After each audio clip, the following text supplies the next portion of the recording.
یعنی رسول کی مخالفت کی اور ساتھ اس نے اس راہ کو نہیں اپنایا جو ایمان والوں کی راہ تھی، کسی دوسری راہ پہ چلا۔ جس نے جو دو کام کیے اس کا نتیجہ کیا نکلے گا؟ وہ دوزخ میں جائے گا۔ اب یہ آیت کا مفہوم یہی بتا رہا ہے۔ اب یہاں پہ ایک بات عرض کرنا چاہتا ہوں، دو باتیں بیان کر کے اللہ نے نتیجہ دوزخ بتایا کہ جو دو کام جو کرے گا وہ دوزخ میں جائے گا۔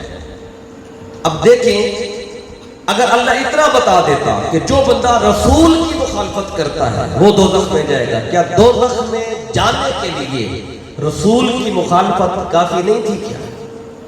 جس نے رسول کی مخالفت کی، جس نے رسول کو جھٹلایا، مخالفت کی، رسول کی راہ پہ نہیں چلا، رسول نے جو کہا اس نے اس کے متضاد کام کیا، تو ظاہر ہے وہ تو سیدھا دوزخ میں جائے گا۔ تو اتنی بات بھی دوزخ میں جانے کے لیے کافی تھی۔ پھر ساتھ یہ کیوں فرما دیا کہ جو بندہ ایمان والوں کی راہ سے ہٹ کے چلا، اس کی ضرورت تو نہیں رہتی تھی، جب رسول کی مخالفت کر لی اب وہ کافی تھا دوزخ میں جانے کے لیے رزلٹ۔ لیکن اللہ نے ایک نہیں دو چیزوں کو بیان کیا۔ اب اس کی دوسری جہت کیا ہے؟ اب دیکھیں، ادھر اس نے رسول کی مخالفت کی اور ساتھ اللہ کہتا ہے کہ وہ ایمان والوں کی راہ سے ہٹ کے چلا، وَيَتَّبِعْ غَيْرَ سَبِيلِ الْمُؤْمِنِينَ۔ اب دیکھیں، اگر ایمان والوں کی راہ سے ہٹ کے بندہ چلے، کیا یہ دوزخ میں جانے کے لیے کافی نہیں ہے؟ اب یہ بھی دوزخ میں جانے کے لیے کافی ہے۔ جس نے ایمان والوں کی راہ کو چھوڑا وہ بھی دوزخ میں، اور جس نے اللہ کے رسول کی مخالفت کی وہ بندہ بھی دوزخ میں۔ تو جب دو میں سے ایک بات بھی نتیجہ دوزخ نکلتا تھا تو اللہ نے ایک کی بجائے دو کا ذکر کیوں کیا؟ اب یہ نکتہ ہے سمجھنے والا۔ کیا ایسا بھی ہو سکتا ہے کہ بندہ رسول کی مخالفت بھی کرے اور ایمان والوں کی راہ پر بھی چلے؟ ایسا تو ہو ہی نہیں سکتا کہ رسول کی مخالفت کر رہا ہو اور راہ ایمان والوں کی ہو، ایسا پاسبل ہی نہیں۔ اور ایمان والوں کی راہ پہ نہ ہو، بندہ ایمان والوں کی راہ پہ نہ ہو اور رسول کے موافق ہو، ایسا بھی نہیں ہو سکتا۔ یعنی یہ دونوں چیزیں لازم اور ملزوم ہیں۔ جب دونوں لازم اور ملزوم تھیں تو دو کو اکٹھا ذکر کرنے کی ضرورت کیا ہے؟ یہ آج بات اس پہ ہمیں توجہ کرنی ہے۔ اب دیکھیں، رسول کی مخالفت، اس کے ساتھ ایمان والوں کی راہ کا ذکر کیوں ہے؟ اب اس کی وجہ یہ ہے کہ دیکھیں، آج ہر بندہ اپنے آپ کو رسول کے موافق کہہ رہا ہے، کہتا میں رسول کے موافق ہوں۔ ہر بندہ دعویٰ تو کرتا ہے میں رسول کے موافق ہوں، جس کو دیکھو وہ کہے گا میں موافق ہوں۔ تو یہ پتہ کیسے چلے گا رسول کے موافق کون ہے اور رسول کے مخالف کون ہے؟ یہ فیصلہ ایمان والوں کی راہ کرتی ہے۔ یعنی جو ایمان والوں کی راہ ہے وہ راہ بتائے گی کہ موافق کون ہے رسول کے اور مخالف کون ہے۔ آج تو 1400 سال کی تاریخ اٹھا کے دیکھ لیں، ہر بندہ جہاں بھی کھڑا ہے، جس مسلک پر بھی ہے، وہ کہے گا میں رسول کے موافق ہوں، مخالف نہیں ہوں۔ تو یہ فیصلہ کون کرے گا موافق ہے کہ مخالف ہے؟ یہ ایمان والوں کی راہ کرتی ہے۔ اس لیے اللہ نے رسول کی مخالفت کے بعد ایمان والوں کی راہ کا ذکر الگ سے کیا ہے۔ اب اس کی وضاحت اور آگے ہو جائے گی بڑی آسان طریقے سے۔ اب دیکھیں، آج ہم ایک لفظ بولتے ہیں اپنے لیے، اہل سنت۔ ہم کون ہیں؟ اہل سنت۔ تو جب ہم کہتے ہیں ہم اہل سنت ہیں، اب اس پہ ذرا غور کریں کہ اہل سنت میں سنت کا معنی کیا ہے؟ مطلب ہم سنت والے ہیں، کون سی سنت والے ہیں؟ اب جب لفظ سنت بولا جاتا ہے تو اب اگر کتب کو پڑھیں، دو لفظ ہیں جو سنت کے مقابلے میں آتے ہیں۔ ایک لفظ بولا جاتا ہے کتاب و سنت، جب سنتے کتاب و سنت، تو یہ جو اہل سنت میں لفظ سنت ہے، کیا یہ وہ سنت ہے جو کتاب کے مقابلے میں آتی ہے؟ اگر وہ والی سنت جو کتاب کے مقابلے میں ہے، اگر ہم اہل سنت ہیں تو کیا ہم اہل کتاب نہیں ہیں؟ یعنی کتاب قرآن کو نہیں مانتے؟ ہم تو قرآن کو بھی مانتے ہیں. سنت سے مراد اگر آقا کی حدیث ہے اور کتاب سے مراد قرآن ہے تو ہم تو قرآن کو بھی مانتے ہیں, ہم تو آقا کی حدیث کو بھی مانتے ہیں. پھر ہونا تو یہ چاہیے تھا کہ ہم اہل کتاب و سنت ہیں, لیکن ایسا تو کبھی نہیں بولا گیا. ہم اہل کتاب و سنت نہیں, ہم اپنے آپ کو اہل سنت کہتے ہیں. تو اس سے پتہ چلتا ہے کہ جو اہل سنت ہے, لفظ سنت ہے, یہ وہ والا سنت نہیں جو کتاب کے مقابلے میں آتا ہے, اس سے مراد وہ سنت نہیں. پھر ایک اور جملہ بولا جاتا ہے فرض اور سنت. یا کوئی بھی نماز پڑھتے ہیں اس میں سنتیں بھی ہوتی ہیں, اس میں فرض بھی ہوتی ہیں. تو کیا یہ جو اہل سنت میں لفظ سنت ہے یہ وہ والا سنت ہے جو فرض کے مقابلے میں آتا ہے؟ اگر وہ والی سنت جو فرض کے مقابلے میں ہے پھر ہم تو فرض بھی پڑھتے ہیں, تو خود کو اہل فرض و سنت کیوں نہیں کہتے؟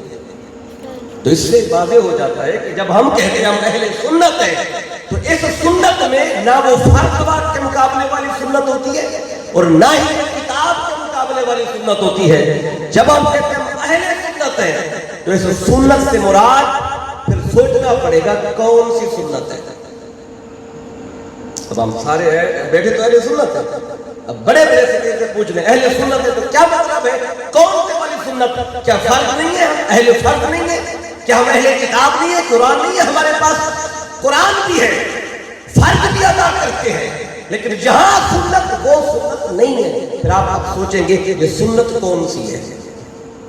اس سنت کا معنی یہ جو کہتے ہیں ہم اہل سنت ہیں, اس سنت کا معنی نہ وہ کتاب والے کے مقابلے والی سنت ہے نہ فرض کے مقابلے والی سنت ہے, بلکہ سنت کا معنی ہے راستہ, راہ, طریقہ, راستہ. جب ہم کہتے ہیں ہم اہل سنت ہیں تو مطلب ہم اہل کا معنی ہے والے, سنت کا معنی ہے راستہ, ہم ہیں راستے والے. اب راستہ کن کا؟ آگے لفظ بولتے ہیں اہل سنت و جماعت, اس راستے والے ہیں جو صحابہ کرام کی جماعت کا راستہ ہے, اس راستے والے. اب جب یہ سنیں, اب قرآن کے اس لفظ کو دیکھیں, اللہ کہتے ہیں وَيَتَّبِعْ غَيْرَ سَبِيلِ الْمُؤْمِنِينَ, جس نے ایمان والوں کی راہ سے ہٹ کے راہ اپنائی وہ دوزخ میں جائے گا. وہ راہ کیا ہے؟ وہ اہل سنت ہے, راہ والے ہیں, ہم راستے والے ہیں, راستے والے. یہ معنی ہے اہل سنت کا. اس سنت کا مطلب راستہ ہے. اچھا اب دیکھیں ہم یہ کیوں کہتے ہیں کہ ہم راہ والے, راستے والے؟ اب ایک بات سن لیں کہ ہم راستے خود بناتے نہیں ہیں بلکہ بنے ہوئے راہ پہ چلتے ہیں. راہیں بن چکی ہیں 1400 سال پہلے, 1400 سال سے 1300 سال سے راستے بنا دیے گئے, شاہراہیں بن چکی ہیں. ہم نئی شاہراہ نہیں بناتے, بنی ہوئی شاہراہ پہ چل کے آ گیا. شاہراہیں کون سی بن چکی ہیں؟ اگر آپ فقہ کو دیکھیں تو ایک حنفی شاہراہ ہے, پھر آپ دیکھیں گے کہ مالکی شاہراہ ہے, ایک حنبلی شاہراہ ہے اور ایک شافعی شاہراہ ہے. یہ 4 شاہراہیں بن چکی ہیں. ہم اب جو حنفی شاہراہ پہ چلتا ہے وہ بھی سیدھا راستہ اللہ کی طرف جاتا ہے, جو حنبلی شاہراہ پہ چلتا ہے وہ بھی سیدھا اللہ کی طرف راستہ جاتا ہے, جو شافعی شاہراہ پہ چلتا ہے, جو قادری شاہراہ پہ چلتا ہے, یہ سارے راستے اللہ کی طرف جاتے ہیں. 4 راستے ہیں فقہ کے حوالے سے. اب دیکھیں حنفی, مالکی, حنبلی, شافعی. دیکھیں ہم حضور سے پاک کا نام لیتے ہیں, آپ کا ذکر کرتے ہیں. آپ نے کبھی سوچا ہے حضور غوث پاک فقہ کے حوالے سے کن کی پیروی کرتے تھے؟ حضور غوث پاک حنبلی تھے, امام احمد بن حنبل کی پیروی کرتے تھے. تو امام احمد بن حنبل آپ رفع یدین کرتے تھے. جتنے بھی حنبلی ہیں وہ نماز میں رفع یدین کرتے ہیں, تو حضور غوث پاک بھی رفع یدین کرتے تھے. تو آج اگر رفع یدین کر رہا ہوں تو لوگوں کی نگاہ کدھر جاتی ہے کہ یہ تو راہ پہ نہیں ہے, صحیح راہ پہ نہیں ہے, یہ تو ہٹ گیا ہے. مجھے بتائیں اگر رفع یدین کرنے والا راہ سے ہٹا ہوا ہے پھر غوث پاک کے بارے میں کیا کہیں گے؟ آپ رفع یدین کرتے تھے تو کیا حضور غوث پاک جنت میں نہیں ہوں گے؟ وہ بھی جنت میں ہوں گے. جو ماننے والے وہ بھی ادھر ہوں گے. تو پتہ چلا حنبلی شاہراہ بھی جنت میں جا رہی ہے, حنفی شاہراہ بھی جنت میں جا رہی ہے، شافعی شاہراہ، امام شافعی رحمۃ اللہ تعالی، امام مالک چھوڑ کے نماز پڑھتے تھے، تو ہاتھ چھوڑ کے کسی نے پڑھی، امام مالک نے پڑھی ہے، تو کیا امام مالک جنت میں نہیں ہوگا؟ وہ بھی جنت میں ہوگی۔ تو پتہ تھا یہ ساری شاہراہیں ایک راہ کی طرف جاتی ہیں فقہ کے حوالے سے۔ اب طریقت کو دیکھیں تو ادھر بھی آپ کو کچھ شاہراہ راستے ملیں گے، ایک قادری شاہراہ ہے، ایک نقشبندی شاہراہ ہے، چشتی شاہراہ ہے، سہروردی شاہراہ ہے، شاذلی شاہراہ ہے۔ یہ طریقت کے حوالے سے جتنے بھی راستے ہیں یہ بھی سارے کے سارے اللہ کی طرف جاتے ہیں۔ اگر کوئی قادری ہو وہ بھی اسی راہ پہ ہے جو اللہ کی راہ ہے، کوئی چشتی ہے، کوئی سہروردی ہے اور کوئی شاذلی ہے، یہ سارے راستے متعین کر دیے گئے، بنا دیے گئے۔ ہم انہی میں سے راہ پہ چلتے ہیں، اپنا راستہ نہیں بناتے۔ اس لیے کہتے ہیں ہم ہیں اہل سنت، کیا مطلب؟ ہم ان راستوں والے ہیں، ان راہوں پہ چلتے ہیں۔ ایک معنی آپ کو بتایا۔ اب دیکھیں ہم بیٹھے ہوئے ہیں ادھر فیصل آباد میں، اگر فیصل آباد سے کسی بندے نے کراچی جانا ہوگا تو جب کراچی جانا ہوگا تو ہم فیصل آباد میں کسی سے پوچھیں گے کہ کراچی جانے کا راستہ کون سا ہے۔ اگر پہلے نہ گئے ہو تو راستہ کسی سے پوچھیں گے تو بتایا جائے گا کراچی جانے کا یہ راستہ ہے، یوں جائیں گے تو آپ کراچی پہنچ جائیں گے۔ اگر کوئی بندہ یہ کہے کہ میں کسی کے بتائے ہوئے راستے پہ نہیں چلوں گا، میں اپنا بناؤں گا، اور وہ فیصل آباد سے چلے اور کہ میں نے اپنا راستہ بنانا ہے، کسی کے بنے ہوئے راستے پہ نہیں چلوں گا، مجھے بتائیں جو اپنا راستہ بنا کے کراچی جانا چاہے گا وہ کب پہنچے گا؟ پتہ نہیں پہنچے گا کسی کے نہیں، کیسے پہنچے گا، کتنا راستہ بنائے گا؟ تو جو اپنا بناتا ہے اسے منزل نہیں ملتی، راستے پہلے سے بن چکے ہیں، جو راہوں پہ چلتا جاتا ہے وہ ایک وقت آتا ہے کہ منزل پہ پہنچ جاتا ہے۔ اب یہ معنی ہے اہل سنت۔ اب ایک لفظ میں نے بولا تھا سنت کے مقابلے میں فرض۔ اب ایک بات یہ بھی آپ کو بتاؤں، اب اپنے آپ کو اہل فرض کیوں نہیں کہتے؟ حالانکہ دیکھیں تو سنت سے فرض کا درجہ زیادہ ہے۔ اب دیکھیں نا سنتیں پڑھتے ہیں، فرض بھی ادا کرتے ہیں، تو سنت کا درجہ فرض سے بہت چھوٹا ہے۔ تو عام طور پہ عقل تو یہ کہتی ہے کہ ہم اپنے آپ کو اہل سنت کی بجائے اہل فرض کہیں تو زیادہ اچھا ہے، اس لیے لوگ فرض پہ زیادہ توجہ دیتے ہیں، اور بعض لوگ پڑھتے ہی صرف فرض ہیں، سنتیں پڑھتے کوئی نہیں ہے۔ کیا کسی لوگوں کو دیکھا ہے وہ صرف فرض پڑھتے چلے جاتے ہیں، سنت نہیں پڑھتے، کیونکہ ان کے نزدیک فرض کا درجہ زیادہ ہے۔ اگر ہم خود کو اہل فرض کہیں اہل سنت کی بجائے تو پھر کیا ہوگا، اس کو بھی سمجھ لیں۔ دیکھیں فرض جو ہے، فرض انسان پہ فرض کب ہوتا ہے؟ یہ آپ سارے اہل علم آپ بیٹھے ہیں، بچے ہیں، جوان ہیں، خواتین سن رہی ہیں، تو کسی بھی بندے پر، کسی بھی بندی پر فرض عائد کب ہوتا ہے؟ دوسرے لفظوں میں فرض کی عمر کتنی ہے؟ اب دیکھیں ایک بچہ جب بلوغت کو پہنچتا ہے، بچی ہو یا بچہ ہو، لڑکا بالغ ہوتا ہے 14 سال کی عمر میں، جب 14 سال کا ہوتا ہے اس پہ پھر فرض ہوتا ہے، اور جب انسان کی وفات ہو جاتی ہے پھر بھی فرض انسان پہ نہیں رہتا، ختم ہو جاتا ہے۔ سانسیں نکل گئی، ختم ہو گئی، سانس چلی گئی، اب نماز کا ٹائم آیا، اس پہ فرض کوئی نہیں ہے، روزے آ گئے، اس پہ فرض کوئی نہیں ہے، حج ہے، زکات ہے، اب جب تک سانس چل رہی ہے فرض تب تک فرض ہے، یہ فرض کی عمر ہے، اور شروع کب ہوگا؟ جب بالغ ہو جائیں گے۔ اسی طرح خواتین کے لیے کوئی بھی فرض تب فرض ہوگا جب وہ بلوغت کو پہنچیں گے۔ تو اہل فرض اگر ہم خود کو کہیں اہل فرض، تو اہل فرض بنتے تب ہیں جب پہلے 14 سال کے ہوں، جب 14 سال کی عمر میں نہیں ہے، چھوٹی عمر میں ہے، تو خود کو کیا کہیں گے؟ اہل فرض تو کہہ نہیں سکتے۔ اس لیے ہم خود کو اہل فرض نہیں بلکہ اہل سنت کہتے ہیں۔ کیوں؟ دیکھیں بچہ پیدا ہوتے ہی اس کا نام اچھا رکھنا یہ سنت ہے، پھر اس کو اچھی تربیت دینا یہ سنت ہے۔ اگر لڑکا ہے اس کی سنت کرانا یہ بھی آقا کا حکم اور سنت ہے، پھر اس کا عقیقہ کرنا یہ بھی سنت ہے، پھر اس کو اچھی تعلیم کے لیے مدرسے مسجد بھیجنا یہ بھی سنت ہے، پھر پھر جب وہ جوان ہو گیا اس کا نکاح کرنا یہ بھی سنت ہے، اس پہ ولیمہ کرنا یہ بھی سنت ہے۔ پھر آگے بڑھتے گئے، اگر انسان کی وفات ہو جائے، وفات کے بعد اس کا جنازہ پڑھنا یہ سنت ہے، اسے غسل دینا یہ بھی سنت ہے، اسے کفن پہنانا یہ بھی سنت ہے، قبر میں رکھنا یہ بھی سنت ہے، پھر عالم معاشر میں جانا یہ بھی سنت ہے، عالم برزخ میں رہنا یہ بھی سنت ہے، پھر عالم معاشر سے جنت کی طرف جانا یہ بھی سنت ہے، اور جنت میں ہمیشہ رہنا یہ بھی سنت ہے۔ تو آپ نے دیکھا سنت شروع پیدا ہوئے تب بھی سنت، وفات ہوئی تب بھی سنت، قبر میں گئے تب بھی سنت، اٹھے تب بھی سنت، حشر میں گئے تب بھی سنت، اور قیامت کے دن پھر آگے جنت میں گئے وہاں ہمیشہ رہے تب بھی سنت۔ اس لیے ہم خود کو اہل فرض نہیں اہل سنت کہتے ہیں۔ اب دیکھیں ذہن تو یہی کہتا ہے کہ فرض کہا جائے، ہم فرض والے ہیں، لیکن ہم اہل فرض نہیں، فرض کی عمر کم ہے۔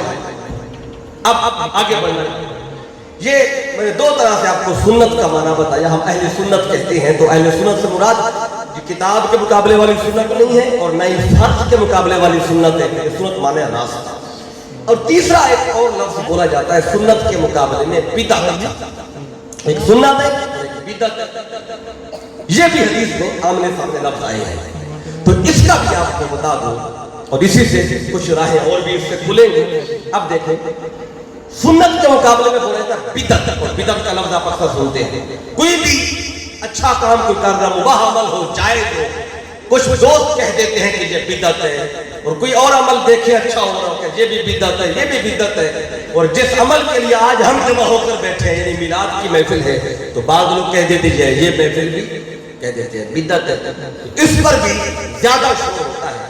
تو سنت کے مقابلے وہ کہتے ہیں ہم سنت پہ عمل کریں گے، جو سنت میں نہیں ہے وہ بدعت ہے، جو آقا نے نہیں کیا وہ بدعت ہے، جو حضور نے نہیں کیا چونکہ وہ بدعت ہے، تو سنت کے مقابلے میں بدعت کو بھی لایا جاتا ہے۔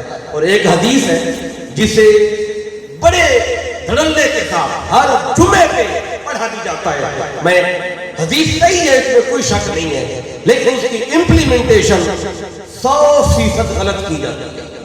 وہ حدیث بڑی مشہور ہے اور آپ اکثر سنتے ہیں کل بدعت ضلالہ وکل ضلالۃ فی النار۔ کیا مطلب ہے اس کا؟ کہ ہر بدعت گمراہی ہے اور ہر گمراہی دوزخ میں جائے گا۔ اب چونکہ ہر اچھے عمل کو لوگوں نے کہا یہ بھی بدعت، یہ بھی بدعت، یہ بھی بدعت، تو اب بعض لوگوں نے محفل میلاد کو بھی بدعت کہہ دیا، بعض نے ایصال ثواب کی محفل کو بدعت کہہ دیا، اور بعض نے کسی نے چالیسواں کیا تو اس کو بھی بدعت کہہ دیا، کسی نے برسی پہ کوئی پروگرام رکھ لیا تو اس کو بھی بدعت کہہ دیا، کسی نے ختم قرآن کرا لیا اس کو بھی بدعت کہہ دیا گیا، کسی نے انگوٹھے چوم لیا آنکھوں پہ لگا لیے اس کو بھی بدعت کہہ دیا گیا۔ یعنی کہ یہ کتنے سارے کام ہیں جن کو آج لوگ کہہ دیتے ہیں یہ بدعت ہے۔ اب اس کو بھی میں آپ کو عرض کر دوں، یہ جو حدیث ہے اس کو پڑھ کر مقصد کیا ہوتا ہے؟ کوئی بھی اچھا عمل کوئی نیک عمل لیا ہو کر رہا ہو کہا جاتا ہے یہ بدعت ہے، اور بدعت کیا ہے؟ گمراہی ہے، اور گمراہی کدھر جائے گی؟ دوزخ میں لے کے جائے گی۔ مطلب کیا؟ جو بندہ میلاد منا رہا ہے ان کے نزدیک وہ بھی دوزخی ہو گیا، اور جو ایصال ثواب کر رہا ہے وہ بھی دوزخی ہو گیا، اور اگر کوئی آقا کا نام سن کر انگوٹھے چوم کر آنکھ پہ رکھ رہا ہے ان کے نزدیک وہ بھی بدعتی ہو گیا، اور جو اذان سے پہلے درود و سلام پڑھ رہا ہے ان کے نزدیک وہ بھی بدعتی ہو گیا۔ یہ سارے کام جس نے کیے وہ کہتے ہیں وہ تو دوزخ میں جائے گا۔ وَكُلُّ بِدْعَةٍ ضَلَالَةٍ كُلُّ ضَلَالَةٍ فِي النَّارِ، کہ ہر بدعت گمراہی ہے اور گمراہی سیدھی دوزخ میں لے کے جائے گی۔ اب سادہ لوگ ہمارے لوگ جو ہے وہ اب یہ حدیث سن کے بہت پریشان ہوتے ہیں، تو آج کی ایک مجلس میں اہل سنت کا ہم معنی واضح کر رہے ہیں، اس کے مقابلے میں سنت کے مقابلے میں بدعت لفظ بولا جاتا ہے، اس کی بھی آپ کو حدیث کی وضاحت کر دوں۔ اگر آپ نے اس کو اسی طرح توجہ سے سن لیں جیسے آپ سن رہے ہیں تو میں سمجھتا ہوں کہیں اس حدیث کو پڑھا گیا، بیان کیا گیا، آپ صحیح طریقے سے اس بندے کو اس کا معنی آپ بھی سمجھا دیں گے۔ اب کیا معنی ہے اس حدیث کا؟ دیکھیں علماء نے، فقہاء نے، محدثین نے بدعت کی تقسیم کی ہے، اس میں کوئی شک نہیں ہے۔ بدعت اچھی بھی ہوتی ہے، بدعت بری بھی ہوتی ہے۔ بدعت کا لغوی معنی ہے نیا کام، نیا جو پہلے نہ ہو کیا جائے اسے بدعت کہا جائے گا۔ جو نیا کام ہے اس کی دو شکلیں ہو سکتی ہیں، یا تو نیا کام اچھا ہوگا یا تو وہ نیا کام برا ہوگا، تیسری شکل تو بنتی کوئی نہیں، یا اچھا ہوگا یا برا ہوگا۔ اس لیے علماء نے بدعت کی دو اقسام کی ہیں، بدعت حسنہ اور بدعت سیئہ۔ حسنہ مطلب اچھی، سیئہ مطلب بری، یعنی اچھا کام، نیا کام اچھا ہو تو بدعت حسنہ ہے، نیا کام اگر برا ہو تو بدعت سیئہ ہے۔ بدعت حسنہ ہو تو ٹھیک ہے، بدعت سیئہ ہو تو ناجائز اور حرام ہے، وہ گمراہی کی طرف لے کے جائے گی۔ یہ تقسیم ہر کتاب کے اندر موجود ہے۔ ایک حدیث کا مفہوم اس کا ذکر دوں، حدیث پوری بھی نہیں پڑھوں گا چونکہ وقت نہیں ہے۔ حضرت عمر بن خطاب رضی اللہ تعالیٰ عنہ، آپ کا دور خلافت تھا، اور آپ کے دور خلافت میں آپ نے دیکھا رات کو آپ گشت کرتے تھے، رمضان کا مہینہ تھا اور الگ الگ لوگ تراویح پڑھا کرتے تھے، الگ الگ۔ تو آپ نے دیکھا کہ ایک بندہ ادھر پڑھ رہا ہے، دوسرا ادھر پڑھ رہا ہے، چوتھا ادھر پڑھ رہا ہے، تو آپ نے چاہا کہ ان سب کو الگ الگ کی بجائے میں اکٹھا کر دوں۔ تو آپ نے حکم جاری کیا کہ آج کے بعد تراویح الگ نہیں پڑھنی بلکہ ایک امام کے پیچھے سب نے اکٹھی پڑھنی۔ جب آپ کا حکم آیا اور سارے متحد ہو گئے، اگلی رات کے بعد گشت نکلے تو حضرت ابی بن کعب رضی اللہ تعالیٰ عنہ بہت اچھی قاری تھے، تو یہ پڑھا رہے تھے اور سارے صحابہ اور تابعین ان کے پیچھے ایک امام کے پیچھے تراویح پڑھ رہے تھے۔ جب آپ نے یہ منظر دیکھا، آپ یہ منظر دیکھ کے رک گئے اور فرمانے لگی نعمت البدعۃ ھذہ، فرمایا یہ کتنی اچھی بدعت کر رہی ہے۔ مطلب وہ کر بدعت رہے ہیں، لیکن مطلب وہ کام جو پہلے نہیں تھا نیا ہے لیکن اچھا ہے نیا پر اچھا ہے۔ تو اس سے کیا پتہ چلتا ہے نیا کام ہو، اچھا ہو تو کر لے، اس پہ گناہ کوئی نہیں، جتنی نیت اچھی ہوگی اتنا ثواب مل جائے گا۔ اب اس میں تقسیم کی علماء نے اچھی بدعت کی بری، میں اس پر بھی بات نہیں کرنا چاہتا، اس پر بھی سادہ لوگ جو ہمارے دوست ہیں وہ بھول جاتے ہیں اور راہ نہیں ملتی، بدعت حسنہ بدعت سیئہ میں گڑبڑ ہو جاتا ہے۔ میں اس کا ایک اور معنی عرض کرنا چاہتا ہوں آسان کر کے۔ اب اگر تم کہے کہ ہم بدعت کی تقسیم کو نہیں مانتے، کیونکہ وہ دوسرا جو دوست ہے وہ کہتے ہیں کل بدعت ضلالہ، کوئی بھی بدعت ہو وہ گمراہی ہے، کیونکہ لفظ ہے کل بدعت، اس حدیث کے لفظوں میں تخصیص کوئی نہیں ہے کہ اچھی ہو تو گمراہی نہیں ہے، بری ہو تو گمراہی ہے بدعت۔ کہتے ہیں آقا نے فرما دیا ہر بدعت گمراہی ہے، چاہے کوئی نیا کام ہو جیسا بھی ہوگا، کہتے ہیں وہ بدعت گمراہی ہے۔ چلے مان لیں کہ ہر نیا کام گمراہی ہے، مان لیں۔ اب میں اس میں ایک بات کرنا چاہتا ہوں، دیکھیں اگر ہر نیا کام بدعت ہے اور بدعت گمراہی ہے اور گمراہی دوزخ کی طرف لے جائے گی، تو مجھے بتائیں کہ یہ لفظ آیا ہے دلال، گمراہ ہونا۔ اب اس پہ آپ نے غور کرنا ہے کہ بندہ گمراہ کب ہوتا ہے، کیسے ہوتا ہے؟ کیا عمل میں کمی آ جائے یا عمل میں خرابی آ جائے؟ کیا عمل میں خرابی آنے سے کوئی بندہ گمراہ ہو سکتا ہے؟ نہیں، عمل میں خرابی ہو، کمی ہو، بندہ گناہگار ہوتا ہے، گمراہ نہیں ہوتا۔ گناہگار ہوگا اگر عمل میں کمی ہے لیکن گمراہ نہیں ہوگا۔ ہاں گمراہ کب ہوتا ہے؟ جب عقیدے میں خرابی آتی ہے، عقیدہ بگڑ گیا تو اب گمراہ ہو گیا۔ گمراہ کیا مطلب؟ راہ ہی اس سے گم ہو گئی۔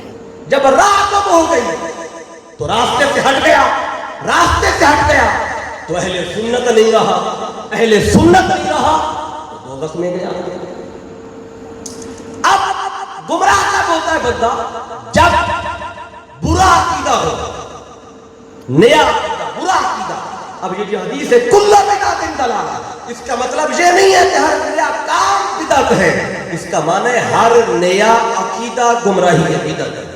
نیا عقیدہ، نیا عقیدہ کوئی بھی آئے گا وہ گمراہی کی طرف جائے گا۔ عقیدہ وہی پرانا جو 1400 سال سے آ رہا ہے، ہاں اس عقیدے پر جو اظہار ہے عمل کا وہ نیا ہو سکتا ہے لیکن عقیدہ پرانا ہوگا۔ اب جب یہ بات آپ نے سن لی کہ عمل کی خرابی سے بندہ گناہگار ہوتا ہے، گمراہ نہیں ہوتا، عقیدے کی خرابی سے بندہ گمراہ ہوتا ہے. کوئی سوال کر سکتا ہے پھر ابلیس نے تو عمل نہیں کیا تھا، سجدہ نہیں کیا، اللہ کا حکم تھا. پھر جب عمل نہ کرنے سے بندہ صرف گناہگار ہوتا ہے تو ابلیس کو تو نکال کیوں دیا؟ پھر گناہگار ہی رہتا، نکالا کیوں گیا؟ اب یہ بھی سن لیں، ابلیس کو جب اللہ نے نکالا وہ صرف عمل نہ کرنے پہ نہیں نکالا بلکہ اس کے عقیدے کی خرابی پہ نکالا تھا. کیسے؟ اللہ نے حکم دیا سجدہ کرو، اس نے کہا، قرآن کہتے ہیں ابا واستکبر، اس نے انکار کیا، تکبر کیا، سجدہ نہیں کیا. جب سجدہ نہیں کیا اب عمل میں خرابی آ گئی، اس کے باوجود اللہ نے اس کو وہاں سے نکالا نہیں تھا، وہیں پہ رہا. جب سجدہ نہیں کیا، نہیں نکالا اللہ نے، گمراہ نہیں ہوا، مردود نہیں ہوا. اللہ نے سجدہ نہ کرنے کے باوجود ابلیس سے سوال کیا تھا. کیا سوال کیا تھا؟ اللہ فرماتا ہے یا ابلیس ما منعک ان تسجد، اے ابلیس ذرا بتا تجھے کس شے نے روکا تھا کہ تو نے سجدہ نہیں کیا؟ وہ شے کیا تھی؟ اب کس نے جواب دیا؟ کہتا ہے قال انا خیر منہ، کہتا ہے میں آدم سے اچھا ہوں، اس وجہ سے سجدہ نہیں کیا. جب یہ کہا نا میں آدم سے اچھا ہوں، یہ کہنا یہ عمل نہیں، یہ عقیدہ ہے. تو پتہ چلا ابلیس بھی مردود تب ہوا جب اس نے عقیدہ برا رکھا، نیا رکھا. چونکہ عقیدہ یہ تھا کہ نبی اعلیٰ ہے، عام بندہ نبی سے کبھی اعلیٰ ہو نہیں سکتا، تو اس نے کہا میں نبی سے اعلیٰ ہوں. جب نیا عقیدہ اپنایا اللہ نے فوراً نکالا، گمراہ ہو گیا، مردود ہو گیا. تو اس سے پتہ چلا کہ بندہ گمراہ تب ہوتا ہے جب عقیدہ نیا اپناتا ہے. عمل نیا ہو اس کی دو شکلیں ہوں گی، یا اچھا ہوگا یا برا ہوگا. اچھا ہوگا تو ثواب ہے، برا ہوا اچھا نیا عمل تو گناہگار ہوگا پھر بھی، لیکن گمراہ نہیں ہوگا. اب اس پر دو باتیں بیان کرنا چاہتا ہوں. دیکھیں عقیدہ پرانا ہو، عمل کا اظہار نیا ہو سکتا ہے. مثال کے طور پہ دیکھیں میلاد منانا، یہ عقیدہ 1400 سال پرانا ہے، لیکن اس عقیدے کا اظہار نیا ہو سکتا ہے، انداز اس کا نیا ہو سکتا ہے، عمل کا اظہار نیا ہو سکتا ہے. عقیدہ 1400 سال پہلے کا ہے میلاد منانا. کیسے ہے؟ حدیث پاک میں ہے جب پیر کا دن آتا تھا تو آقا صلی اللہ علیہ وسلم روزہ رکھتے تھے. ہر پیر کو آقا روزہ رکھتے. ایک دن صحابی نے عرض کیا آقا آپ پیر کو روزہ کیوں رکھتے ہیں؟ آقا فرماتے ہیں اس لیے میں روزہ رکھتا ہوں کیونکہ میرا میلاد پیر کے دن ہوا ہے، یعنی ولادت میری پیر کے دن ہوئی ہے، اس لیے میں اس دن روزہ رکھتا ہوں. تو آقا نے اپنی ولادت کے دن کو باقی دنوں سے الگ جانا، اس کو سیلیبریٹ کیا، روزہ رکھ کے کیا، لیکن میلاد تو منایا. اب میلاد منانا یہ 1400 سال پہلے کا عقیدہ ہے، اس کا اظہار نیا ہو سکتا ہے. آقا نے میلاد منایا تھا روزہ رکھ کر، صحابہ نے بھی روزہ رکھنا شروع کر دیا پیر والے دن، انہوں نے بھی یہ میلاد آقا کا منایا. آج ہم بھی میلاد منا رہے ہیں، عقیدہ وہی ہے، میلاد منا رہے ہیں، اس کا اظہار نیا ہے کہ اس انداز سے منا رہے ہیں جیسے انہوں نے نہیں منایا. عمل نیا ہے، عقیدہ وہی پرانا ہے. یعنی عمل کا اظہار نیا ہو سکتا ہے لیکن عقیدہ تو موجود ہے نا، آقا نے منایا ہے. اور آقا کی ولادت پر اللہ نے خوشی کی، اللہ نے ساری کائنات میں بیٹے بانٹے، ساری دنیا میں اللہ نے بیٹے تقسیم کیے. کیوں؟ کہ مصطفیٰ کی ولادت ہوئی ہے تو اللہ نے بھی میلاد مصطفیٰ منایا. اب یہ عقیدہ یہ آقا کی ولادت پر خوشی کرنا یہ ذات خدا سے بھی ہے اور ذات مصطفیٰ سے بھی ہے. اظہار نیا ہو سکتا ہے عمل کا، عقیدہ وہی ہے. یعنی کہ عقیدہ کوئی بھی ہو اس کا اظہار عمل کے ساتھ ہوتا ہے. اب اگر تم اس طرح نہیں کیا تو سوال یہ ہے کہ عقیدہ تو وہی ہے، عمل کا اظہار نیا ہو سکتا ہے، اس میں کوئی ایسی خرابی نہیں ہے. اب دوسری بات اس حوالے سے دیکھیں کہ ایصال ثواب کرنا یہ عقیدہ پرانا ہے، اس عقیدے کا اظہار نیا ہو سکتا ہے. ایصال ثواب کیا مطلب؟ عمل کوئی کرے ثواب کسی اور کو چلا جائے. اب یہ آقا کی حیات ظاہری میں یہ عقیدہ موجود تھا، صحیح بخاری میں حدیث پاک موجود ہے، میرے آقا جا رہے ہیں، صحابہ کرام ساتھ ہیں، آگے دو قبریں تھیں، آقا رک گئے۔ آقا فرماتے ہیں کہ ان دو قبروں پہ عذاب ہو رہا ہے۔ جب ہمیں عذاب ہو رہا ہے تو صحابہ کہتے ہیں کہ جاؤ کھجور کی ٹہنی توڑ کے لاؤ۔ ایک صحابی جا کے دلجے توڑ کے لائے، فشقھا نصفین، آقا نے ایک کو توڑ کر دیا، جو قبریں دو تھیں، آدھی ٹہنی ایک قبر پہ رکھ دی، آقا نے آدھی دوسری پہ رکھ دی۔ جب یہ کر لیا صحابہ نے پوچھا آقا لما فعلت، آپ نے ایسا کیوں کیا؟ آقا فرماتے ہیں کہ میں نے ایسا اس لیے کیا ہے کہ جب تک یہ ٹہنی خشک نہیں ہوگی قبر والے سے عذاب جاتا رہے گا۔ اب ٹہنی ڈالنے سے عذاب کیوں کم ہو جائے گا؟ فرمایا کہ یہ ٹہنی کیا کرتی ہے؟ یہ اللہ کا ذکر کرتی ہے، اللہ کی تسبیح کرتی ہے۔ اللہ فرماتا ہے سبح للہ ما فی السماوات و ما فی الارض، زمین و آسمان کے اندر جو کچھ بھی ہے وہ اللہ کی تسبیح کرتا ہے۔ یہ ٹہنی بھی جو شے ہے جو اللہ کی تسبیح کر رہی ہے، تو جب تک یہ ٹہنی ذکر کرتی رہے گی اللہ کا تو قبر والے کو ثواب ملتا رہے گا۔ تو ذکر ٹہنی نے کیا، ثواب قبر والے کو ہو گیا، عمل کسی اور کا، ثواب کسی اور کو مل گیا۔ یہ عقیدہ تو آقا کی زندگی میں موجود ہے۔ آج اس عقیدے کا اظہار نیا ہو سکتا ہے۔ آقا نے ٹہنی ڈال کے یہ عمل کیا، آج ہم قرآن پڑھ کے کر لیتے ہیں، نعت پڑھ کے کر لیتے ہیں کہ نیکی ہم کریں ثواب کسی اور کو چلا جائے۔ یہ عقیدہ پرانا ہے، اظہار نیا ہو سکتا ہے، برسی کے نام پہ بھی ہو سکتا ہے، عرس کے نام پہ بھی ہو سکتا ہے، چلیسویں کے نام پہ بھی ہو سکتا ہے، 10ویں کے نام پہ بھی، تیسرے کے نام پہ بھی۔ اب جس طریقے سے بھی انسان ثواب جس دل کر لیں گے یہ جائز ہوگا، حق ہوگا اور آقا کے اس بتائے ہوئے حکم کے مطابق ہوگا، کیونکہ عمل نیا ہو سکتا ہے، عقیدہ وہی ہے پرانا۔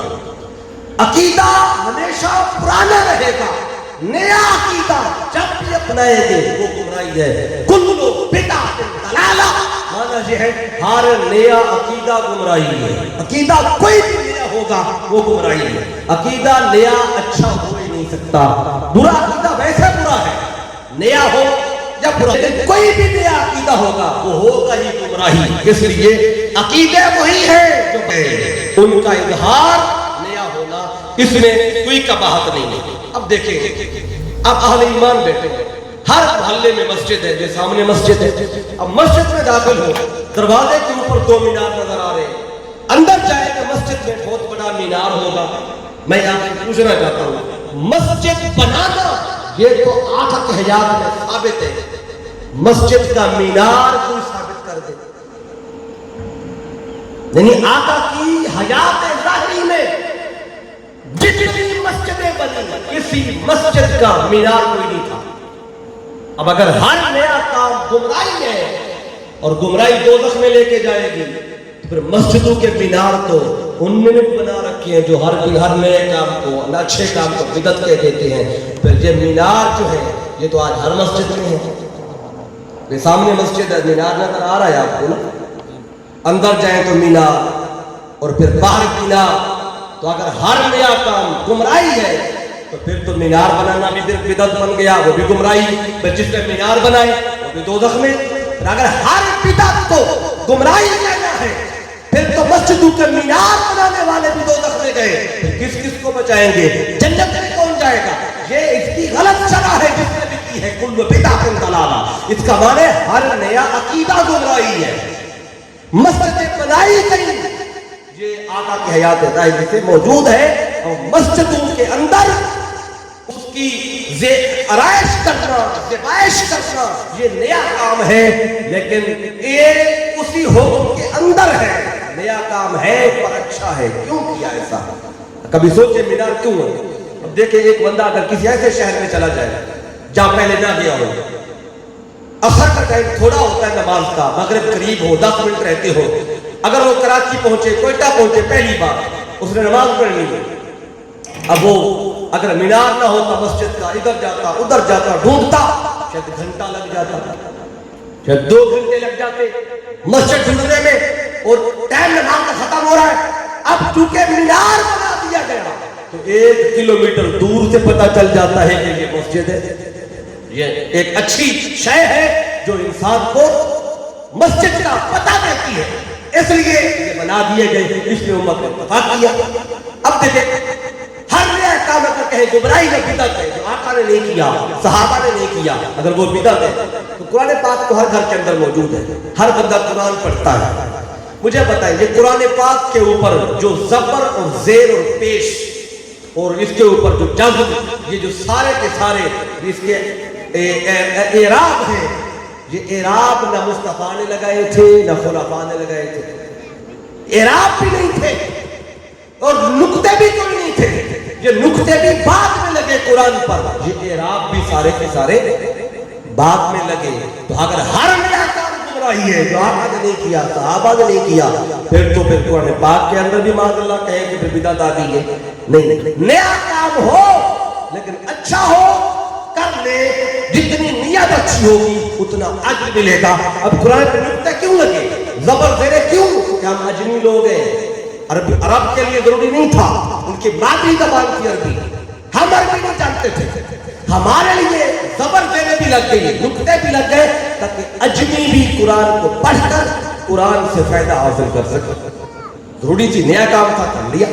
اب ضروری تھا کہ اس حدیث کی وضاحت کی جائے جس کو پڑھ کر ہر نئے اچھے کام کو بدعت کہہ دیا جاتا ہے، اس لیے آپ ذہن میں رکھ لیں، ہر نیا کام جو ہوگا وہ بدعت نہیں ہے، ہر نیا عقیدہ بدعت ہے۔ اگر کسی نے آج یہ عقیدہ رکھا کہ میلاد منانا ناجائز ہے، یہ بدعت ہے۔ کسی نے کہا اگر اصالہ ثواب ناجائز ہے تو یہ بدعت ہے، کیونکہ یہ نیا عقیدہ ہوگا۔ یہ عقیدہ کہ میلاد جائز ہے، اصالہ ثواب جائز ہے، یہ صحابہ کا عقیدہ ہے، مصطفیٰ کا عقیدہ ہے، اور جو نیا عقیدہ اپنائے گا وہ گمراہی کی طرف جائے گا۔ یہ اس کا معنی تھا۔ اب اور اس بات کو میں آگے لے کے چلنا چاہتا ہوں کیونکہ ہم اہل سنت راہ والے ہیں، میں اس کی وضاحت کر رہا تھا، اس تناظر میں یہ بات آپ کو بتائی ہے۔ اب ایک اور قرآن مجید کی آیت ہے، اس سے اس بات کو اور آگے بڑھاتا ہوں۔ بات وہی ہے، آیت بدلے گی۔ پہلے میں نے آیت 115 آپ کے سامنے پیش کی تھی، وہ جس میں اللہ نے وَيَتَّبِعْ غَيْرَ سَبِيلِ الْمُؤْمِنِينَ، اس بات کو بیان کیا کہ جو بندہ ایمان والوں کی راہ سے ہٹ کے چلتا ہے، آقا کی مخالفت کے باوجود ایمان والوں کی راہ۔ اب ایک اور حدیث ہے جو حدیث صحیح ہے، یعنی کہ اس پہ کسی اختلاف نہیں ہے، آپ اکثر سنتے ہیں، آقا نے فرمایا کہ علیکم بسنتی، فرمایا تمہارے اوپر میری سنت لازم ہے۔ اب اس پہ آقا نے بات کو نہیں روکا، آگے ساتھ فرمایا وَسُنَّتِ الْخُلَفَاءِ الرَّاشِدِينَ الْمَهْدِيِّينَ، میری سنت بھی لازم ہے۔ آقا فرماتے ہیں میری سنت کے ساتھ میرے خلفاء راشدین کی سنت بھی تم پہ لازم ہے، یعنی اپنی سنت میں بات ہی ختم کی کہ جو میری سنت اپنا لے گا بس وہ کافی ہے، نہیں، میری سنت کے ساتھ میرے خلفاء کی بھی سنت لازم ہے۔ اب اس سے ایمان والوں کی راہ کا ضروری ہونا اس حدیث سے بھی آ رہا ہے۔ آیت قرآن مجید کی سورۃ البقرہ کے شروع میں آئی ہے، اگر اس کو پڑھے تو اس میں بھی یہی مضمون ہے۔ اللہ فرماتا ہے منافقین سے ان کو جب کہا جاتا تھا کہ ایمان لاؤ تو وہ آگے سے جواب کیا دیتے تھے۔ اب یہ کہ اللہ نے قرآن مجید میں ایمان کی بات کی، یہ ایک جگہ پہ بھی نہیں فرمایا کہ یہ ہے ایمان تم لے لو، ایسا نہیں فرمایا۔ کیسے فرمایا؟ اللہ فرماتا ہے وَإِذَا قِيلَ لَهُمْ آمِنُوا، جب ان سے کہا جاتا ہے کہ ایمان لاؤ تو اتنی بات کافی تھی، ایمان لاؤ، کلمہ پڑھ لو، دائرہ اسلام میں داخل ہو جاؤ، لیکن اللہ نے یہ نہیں کیا۔ وَكَمَا آمَنَ النَّاسِ، ایمان ویسا لاؤ جیسے لوگ لائے ہیں، لوگ لائے ہیں، یعنی اپنی مرضی کا ایمان نہیں اللہ نے قبول کیا۔ لوگ کون تھے؟ صحابہ کرام تھے جو ایمان لا چکے تھے، جو پہلے کلمہ پڑھ چکے تھے۔ اللہ فرماتا ہے ایمان لاؤ، اپنی مرضی کا نہیں، ویسا لاؤ جیسے یہ لائے ہیں۔ نمونہ پیش کیا ایمان والوں کو، ان کی راہ کو سامنے رکھا۔ اب یہ بات بھی اسی آیت کی طرف اس پر دلیل بنتی ہے کہ آمن الناس۔ اب وہ آگے سے وہ کیا کہتے تھے، اس میں پورا کر دو آیت کو۔ اللہ فرماتا ہے کما آمن الناس، جیسے لوگ ایمان لائے اسی طرح کا ایمان لاؤ۔ آگے سے وہ منافق کیا کہتے تھے، کہتے قالوا نؤمن کما آمن السفہاء، کہ ہم ان کی طرح ایمان لیں جیسے بے وقوف لائے، یعنی وہ اہل ایمان کو بے وقوف کہہ رہے تھے۔ اور اللہ فرماتا ہے کہ ان بے وقوف جنہیں تم بے وقوف کہتے ہو، ایمان لانا ہے تو ویسا لاؤ، تمہارا ایمان مجھے قبول نہیں ہے، ایمان کو ہی قبول کروں گا جو ان جیسا لائے گا۔ اب اس کی میں آگے ایک حدیث سے وداعت کرتا ہوں کہ منافق ایمان والوں کو بے وقوف کیوں کہہ رہے ہیں۔ کوئی ایسی شے تو تھی نا صحابہ میں جو ان کو بے وقوفی لگتی تھی، وہ آگے میں عرض کرتا ہوں۔ اب یہ حدیث اور ایک آیت جو میں نے کوٹ کی ہے، یہ ساری بات وہ ایمان والوں کی راہ کو واضح کر رہے ہیں۔ پھر آپ جب نماز پڑھتے ہیں، نماز میں سورہ فاتحہ پڑھی جاتی ہے، اب جب سورہ فاتحہ پڑھتے ہیں آپ تو سورہ فاتحہ میں ایک دعا مانگتے ہیں۔ کون سی دعا ہے؟ اہدنا الصراط المستقیم۔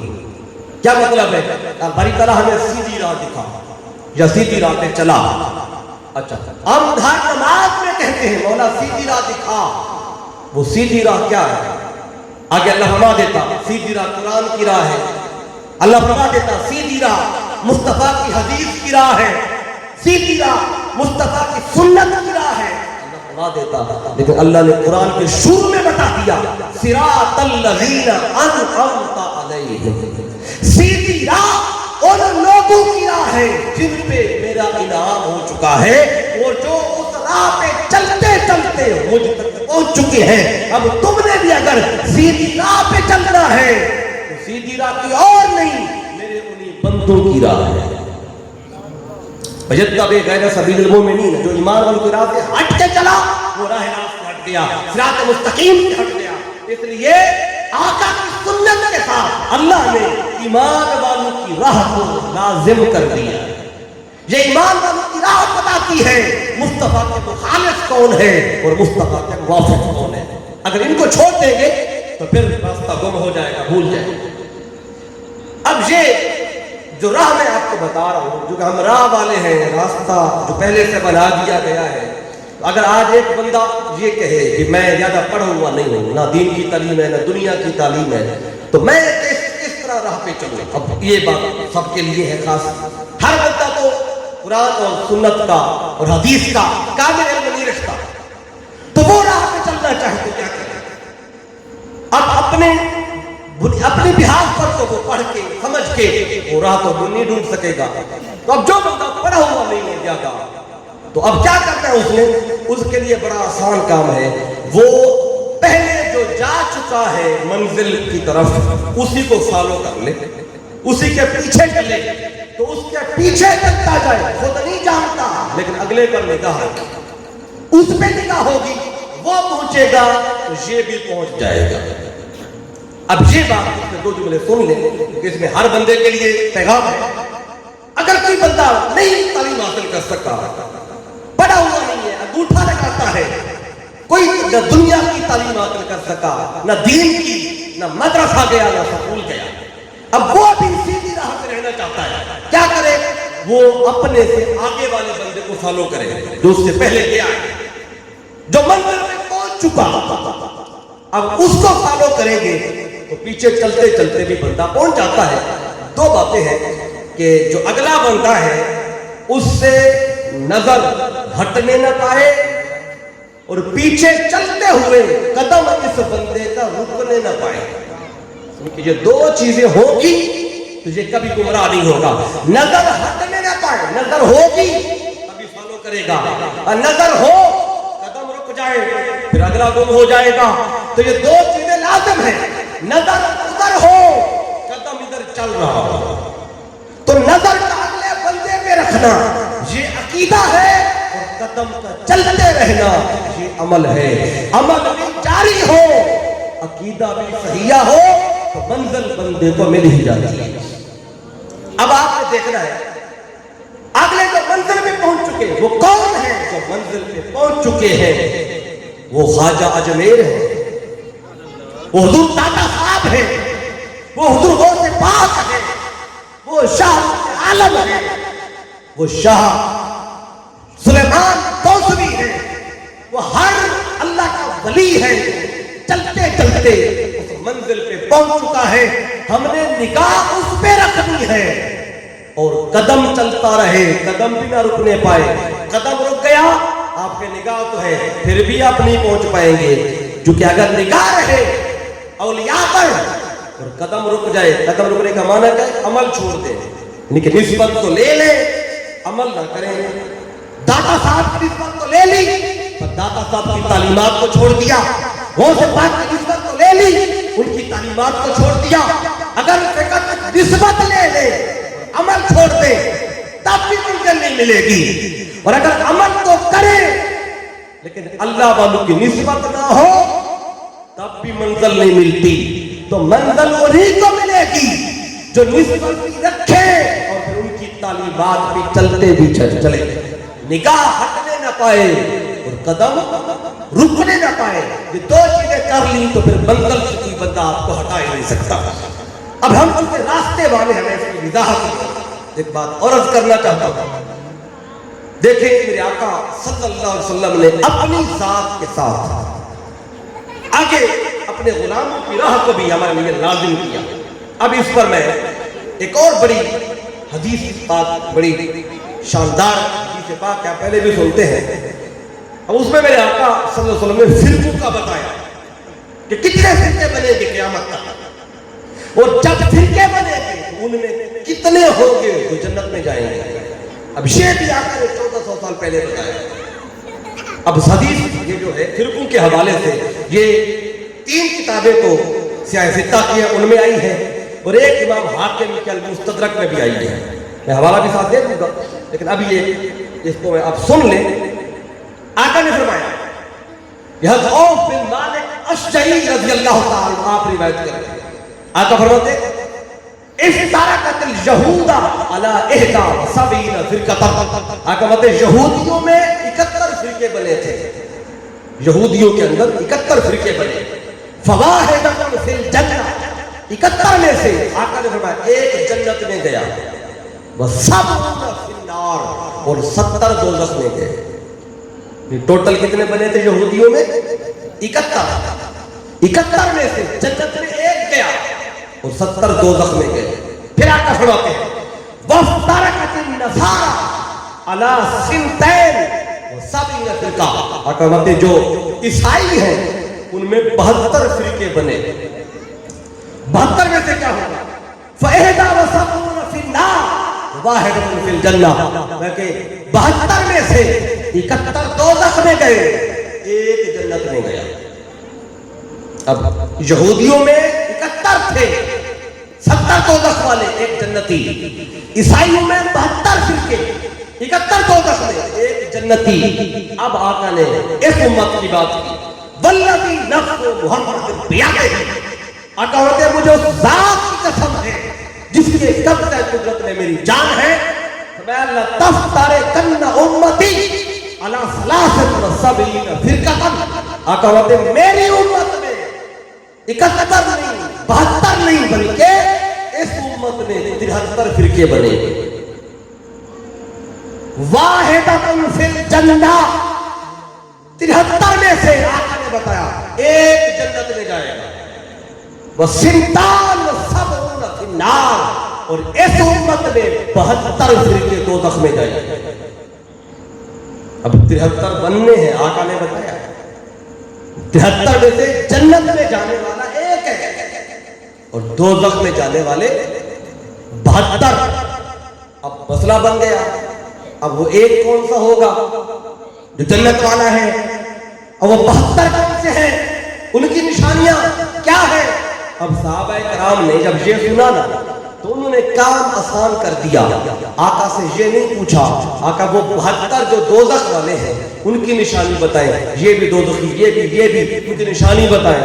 عرض کیا آقا 72 کی نہ بتائیں, بس ہمیں ایک کی نشانی بتا دیں جو جنت والا ہے, کیونکہ 72 یاد رکھنا مشکل ہے, ایک یاد رکھنا آسان ہے.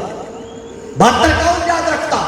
اب صحابی کھڑے ہوئے, قیل یا رسول اللہ صلی اللہ علیہ وسلم, آقا بتائے وَمَا الْوَاحِدَةُ, وہ ایک کون سا ہے جو جنت میں جانے والا ہے. آقا نے اس کے جواب میں 2 طرح کے الفاظ بیان کیے.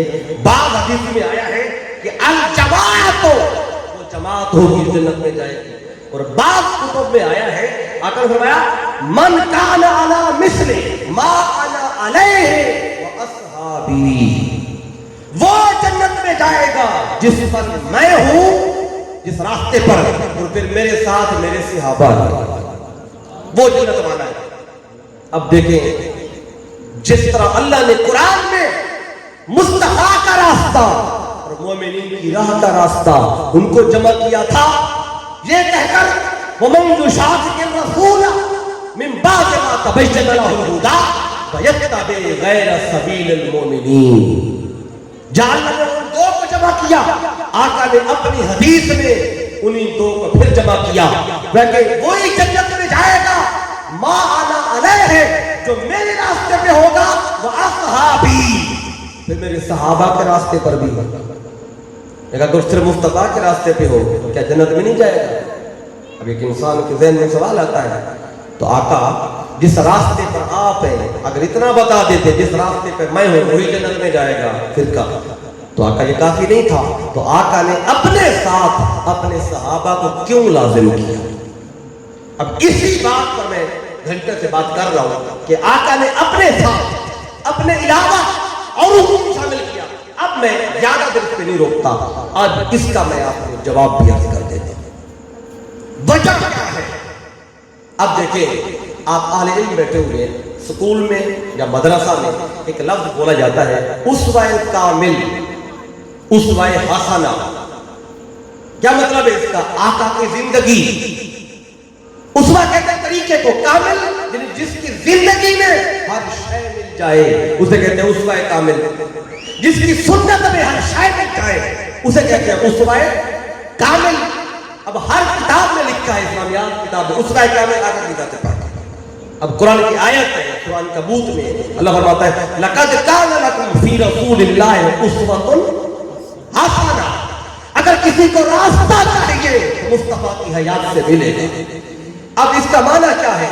اگر کوئی بندہ کسی بھی طبقے سے تعلق رکھتا ہو، کسی بھی زندگی کے حصے سے تعلق رکھتا ہو، اسے ہدایت اور راستہ مصطفیٰ کی زندگی سے ملتا ہے۔ مثال کے طور پہ اگر کوئی باپ ہے تو اپنے لیے راستہ چاہتا ہے کیسے باپ زندگی گزارے، تو مصطفیٰ کی زندگی کو دیکھ کے مصطفیٰ نے باپ بن کے دکھایا۔ اگر کوئی بیٹا ہے تو مصطفیٰ نے بیٹا بن کے بھی دکھایا۔ اگر کوئی تاجر ہے تو مصطفیٰ نے تجارت کر کے بھی دکھایا۔ اگر کوئی سپاہی ہے مصطفیٰ نے سپاہی بن کے بھی دکھایا۔ اگر کوئی سالار ہے مصطفیٰ نے سالار بن کے بھی دکھایا۔ اگر کوئی جج ہے وقت کا فیصلہ کرنے والا، مصطفیٰ نے جج بن کے بھی دکھایا۔ تو کوئی زندگی کا پہلو نہیں ہے جو مصطفیٰ کی زندگی میں ملتا نہ۔ اب جب آپ نے دیکھا کہ ہر پہلو مصطفیٰ کی زندگی سے ملتا ہے، تو پھر آقا نے جب یہ بتایا کہ کون سا راستہ جنت میں جائے گا، آقا اتنا بتا دیتے ما علیہ ہے، جس راستے پر میں ہوں، جو میری سنت ہے، جو میری زندگی ہے، وہی جنت کا راستہ ہے، وہی فرقہ جنت میں جائے گا۔ تو بات تو پھر بن جاتی، سمجھ آ جاتی۔ آقا آپ کی زندگی میں اور آپ کی سنت میں جب ہر شے موجود تھی تو ما انا علیہ کے بعد وہ اصحابی کیوں فرما دیا؟ اب میں اس کا آپ کو جواب دیتا ہوں۔ دیکھیں یہ بات میں نے کہی تو کتابوں میں لکھی ہوئی ہے، حضور کی زندگی کا کامل ہے، ہر شے آپ کی زندگی میں ملتی ہے، لیکن آج میں اس جملے میں ترمیم کرنے لگا۔ کیا کہ آقا کی زندگی میں ہر شے نہیں ملتی، آقا کی سنت میں ہر شے نہیں ملتی۔ آپ کہیں گے یہ کیسی بات آ گئی، نیا جملہ آ گیا؟ اب نیا ہے تو میں نے بولا ہے تو میں اس کی وضاحت بھی کر دوں۔ اگر آقا کی حیات میں سب کچھ تھا تو آقا بھی فرما دیتے وہی جنت میں جائے گا، ما علیہ ہے، جو میری راستے پر ہوگا، جو میری سنت میں ہوگا۔ اگلے طبقے کا ذکر نہ کرتے۔ اب مسئلہ یہ ہے آقا کی حیات میں ہر شے آپ کو نہیں ملے گی۔ اب آپ کہیں گے دلیل کیا ہے؟ میں دلیل پہلے تو قرآن سے دیتا ہوں، پھر مصطفیٰ کے فرمان سے بھی دے دیتا ہوں۔ قرآن مجید کو پڑھے، اللہ نے آقا کے لیے فرمایا، آقا کے میلاد کا مہینہ آ رہا ہے، اس میں اس آیت کو اکثر پڑھا جاتا ہے، حضور کے آنے کی بات ہے۔ اللہ فرماتا ہے یا ایھا النبی انا ارسلناک شاہدا ومبشرا ونذیرا، اے اے حبیب ہم نے آپ کو بھیجا شاہد مبشر اور نذیر کی شکل میں. کیوں بھیجا؟ وجہ بتائی. لِتُؤْمِنُوا بِاللَّهِ وَرَسُولِهِ تاکہ لوگ اللہ اور اس کے رسول پہ ایمان لائیں. آگے وَتُعَزِّرُوهُ وَتُوَقِّرُوهُ تاکہ لوگ آپ کی تعظیر بھی کریں اور آپ کی توقیر بھی کریں. اب مصطفیٰ کی تعظیر کرنا اور مصطفیٰ کی توقیر کرنا یہ اللہ کا حکم ہے، کرنی ہے. اگر ہر شے مصطفیٰ کی زندگی میں ملنی تھی تو بتائیں آقا اپنی توقیر اور اپنی تعظیر یعنی ادب حضور اپنا ادب کر کے تو نہیں دکھا سکتے تھے نا. اب یہ جو اللہ کا حکم تھا وَتُعَزِّرُوهُ مصطفیٰ کی تعظیر کرو. تعظیر کیا ہوتی ہے؟ اب دیکھیں جو لا پڑھتے ہیں ان کو تو پتہ ہے اور روز ان کا یہ کام ہے. تعزیرات پاکستان آپ کو ملیں گے. یہ تعزیر جو پاکستان کی تعزیرات ہیں، سزائیں ہیں، یہ کیسے بنتی ہے؟ دیکھیں تعزیر حرکت میں تباہ کی ہے جب کوئی حد ٹوٹ جاتی ہے. یعنی کہ ایک حد توڑیں گے نا حد تو پھر تعزیر ہو. مثال کے طور پہ آپ جا رہے ہیں، آگے ہے چوک ہے، اس پہ اشارہ لگا ہوا ہے کہ جب ریڈ لائٹ آن ہوگی تو آپ نے نہیں گزرنا. جو گزرے گا اس پہ جرمانہ ہوتا ہے. اب یہ آپ نے اگر وہ اشارے پہ نہیں رکے تو آپ نے حد توڑی. جب حد توڑی آپ پہ تعزیر لگے گی، آپ پہ جرمانہ آئے گا. تو جو تعزیر بنتی تب ہے جب آپ کسی کی حد کو توڑتے. اگر حد نہ ٹوٹے تعزیر بنتی ہی نہیں. تو اللہ نے کیا فرمایا؟ وَتُعَزِّرُوهُ مصطفیٰ کا ادب کرو. کیسا ادب؟ تعزیر والا. کیا مطلب؟ ایسا ادب کرو کہ حد سے بڑھ جاؤ، حد سے بڑھ جاؤ. اب یہ جو حکم تھا اللہ کا کہ مصطفیٰ کا ادب حد سے بڑھ کے کرو. اب اس حکم کو اگر حضور کی زندگی میں دیکھیں تو کیسے ملتا ہے؟ آقا اب اپنا ادب کر کے تو نہیں دکھا سکتے تھے کہ یوں ادب کرنا ہے. اب یہ کرنے والے صحابہ کرام تھے، انہوں نے کیا. اللہ نے حکم دیا اور یہ کر کے حضور کے غلاموں نے دکھایا. ایک لیے فرمایا ما انا علیہ، ما انا علیہ میں میرا حکم دیکھو، وہ اصحابی میں اس حکم کی تعمیل دیکھو، تب جا کے راہ ملے گی اور منزل ملے گی. اب اس کو میں آپ بات کر دوں. اب صحابہ کرام، اب یہ میں نے تعبیر کی بات کی. اب دیکھیں ادب ہر بندے کا ادب ہے. بڑے بھائی کا ادب ہے، باپ کا ادب ہے، استاد کا ادب ہے، پیر کا ادب ہے، ہر باعزت کا ادب ہے. لیکن اس ادب کی حد ہے. بڑے بھائی کا ادب کرنا ہے آپ نے ایک حد کے اندر ہے، باپ کا ادب کرنا ایک حد کے اندر، استاد کا ادب ایک حد کے اندر، مشائخ کا ادب ایک حد کے اندر، پیر کا ادب ایک حد کے اندر. لیکن مصطفیٰ کا ادب آیا تو اللہ کہتا ہے اب حد میں نہ رہو، اب حد سے بڑھو. اب حد سے بڑھنا کیا ہے؟ دیکھیں کسی کا پیر ہو، کسی کا مرشد ہو، کسی کا قائد ہو، ہر کوئی ادب کرتا ہے. اب دیکھیں کبھی کسی نے ایسا ادب کیا اپنے پیر کا، اپنے مرشد کا کہ پیر صاحب آپ کے گھر آئے، اب گھر لے جائیں تو جب وہ وضو کا ٹائم آئے، پانی منگوائیں، پانی کا لوٹا وضو کرنے لگیں تو آپ جب وہ وضو کے لیے ہاتھ دھوئیں تو آپ وہ جو ہاتھوں سے لگ جائے پانی تو اس پانی کو اگر اپنے ہاتھوں میں لیں کہ پھر اپنے جسم پہ ملیں. کبھی ایسا دیکھا نہیں کہ اگر کوئی آ گیا آپ کا مرشد اور پیر، اس کے ادب کی حد ہے. کبھی ایسا نہیں کرے کہ اس نے کلی کی ہو اور کلی والا پانی آپ ہاتھ میں لے کے جسم پہ مل رہے ہو. کبھی ایسا کیا کسی نے؟ اگر بڑے سے بڑے باعزت شخص نے جب وضو کیا، ناک میں پانی ڈالا، ناک صاف کیا اور ناک سے جو غدود نکلی اگر اس غدود کو ہاتھوں میں لے اور جسم پہ مل رہا ہو، کبھی دیکھا کسی مرید نے اپنے پیر کا یہ ادب کیا ہو؟ کسی بیٹے نے اپنے باپ کا یہ ادب کیا ہو؟ نہیں، ایسا ہوا ہی نہیں. اگر ایسا ہوا ہے تو صرف مصطفیٰ کے لیے ہوا ہے.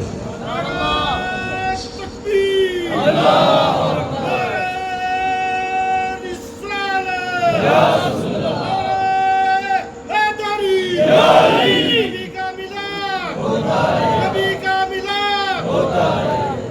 اب یہ جو ادب ہے کہ وضو کرے کوئی اور وضو کے پانی کو نیچے نہ گرنے دے، یہ ادب حد کے اندر نہیں، حد سے بڑھ کر اگر کلی کرے اور کلی کا پانی تو نیچے نہ گرنے دے۔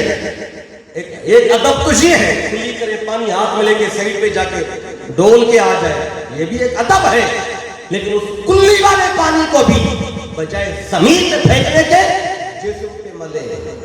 اب ایسا ادب کسی کا ہوا ہے سوائے مصطفیٰ کے؟ اور کس نے کیا؟ حضور کے غلاموں نے۔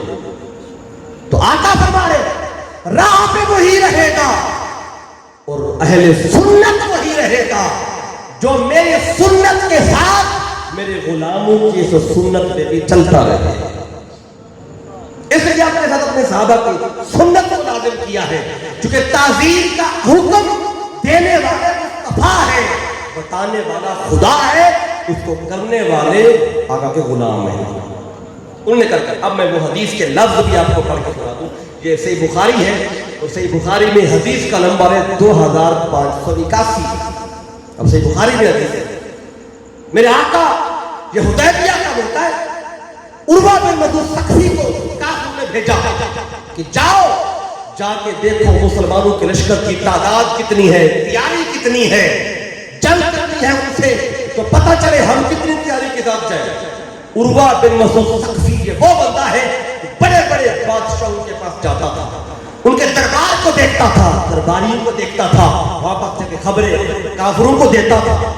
ابھی کلمہ نہیں پڑھا تھا اس لیے کفار کے ساتھ تھا، بعد میں مسلمان ہو گیا تھا، تو اس نے آ کے دور بیٹھ کے یہ منظر دیکھا، حدیبیہ کے مقام پہ کافروں کی طرف سے آیا، دور بیٹھا ہوا ہے، کیا دیکھا؟ اس نے دیکھا کہ وضو کے لیے حضور کی خدمت میں پانی لایا گیا اور آقا وضو کرتے ہیں، اور وہ کہتا ہے کہ جب آقا نے وضو کیا، وضو کہتے ہیں میں نے آنکھوں سے دیکھا، فواللہ ما تنخم رسول اللہ نخامتا الا، کہتے ہیں کہ آقا نے جب بھی منہ مبارک سے پانی نکالا یا ناک مبارک صاف کیا، اس میں سے جو قدود نکلی وہ زمین میں نہیں گئی، کسی نہ کسی صحابی کے ہاتھ میں گئی۔ اور وہ اس بات پہ اللہ کی قسم اٹھا کے عروہ بن مسعود ثقفی کہتا ہے، پھر وہ کہتا ہے اس ہاتھ میں لینے کے بعد پھر ہوتا کیا تھا کہ فَدَالَ بِهَا وَجْهَهُ جِلْدَهُ، پھر وہ اس تھوک مبارک کو نیچے نہیں پھینکتے تھے بلکہ اپنے ہاتھوں پر اور اپنے چہرے پہ مل لیتے تھے۔ اچھا تھوک مبارک آقا نے اپنے مبارک سے خارج کیا، وہ ایک صحابی کے ہاتھ میں گیا یا دو کے ہاتھ میں گیا، اور صحابہ تو 1400 تھے، تو 2-4 کو ملا، باقیوں کو نہیں ملا، تو باقی کیا کرتے؟ وہ کہتے ہیں جن کو نہیں ملتا تھا تو وہ ان کے ہاتھوں سے جا کے ہاتھ ملتے تھے، جن کو ملا تھا اور مل کر اپنے جسم پہ ملتے تھے۔ اور پھر آگے کہتے ہیں وَإِذَا تَوَضَّأَ كَادُوا يَقْتَتِلُونَ عَلَىٰ وُضُوئِهِ، کہ جب آقا وضو کرتے تھے اور وضو کے پانی کے قطرے کسی کو ملتے کسی کو نہیں ملتے، کہتے جن کو نہیں ملتے تھے وہ ایسے ڈھونڈ رہے ہوتے تھے کہ جیسے ڈھونڈتے ہوئے اگلوں کو قتل کر دیں گے، اس وجہ سے کہ وہ پانی کے قطرے ہمیں کیوں نہیں ملے؟ کہتے پانی کے قطروں کے لیے ایک دوسرے کو ایسے دیکھتے تھے جیسے معاذ اللہ قتل نہ کر دے، وہ حضور کے استعمال شدہ پانی سے ان کو اتنا پیار تھا۔ اب یہ منظر اس نے دیکھا وضو کا اور ناک مبارک صاف کرنے کا اور کلی کا، اور وہ کہتا ہے کہ جب یہ واپس گیا کافروں کے پاس، منظر دیکھ کر واپس گیا، جب ادھر پہنچا سارے کافر جمع ہو گئے، ابو جہل ابو لہب پارٹی ساری آ گئی، انہوں نے کہا عروہ بن مسعود سے بتا تو کیا تھا کہ مسلمانوں کی تعداد کتنی ہے، ہتھیار کتنے ہیں، تیاری کتنی ہے؟ تو اس نے کہا کہ تم ان کا مقابلہ نہیں کر سکتے۔ انہوں نے کہا کیوں بھائی؟ بدر میں ہم نے مقابلہ کیا، احد میں مقابلہ کیا، خندق میں کیا، ابھی حدیبیہ کا موقع ہے 6 ہجری ہے، اب کیوں نہیں کر سکتے؟ اس نے کہا بس تم نہیں کہتے۔ انہوں نے پوچھا کیا ان کے پاس تعداد زیادہ ہے؟ کہنے لگے نہیں۔ کیا ان کے پاس ہتھیار زیادہ ہے؟ عروہ بن مسعود کہتا ہے نہیں۔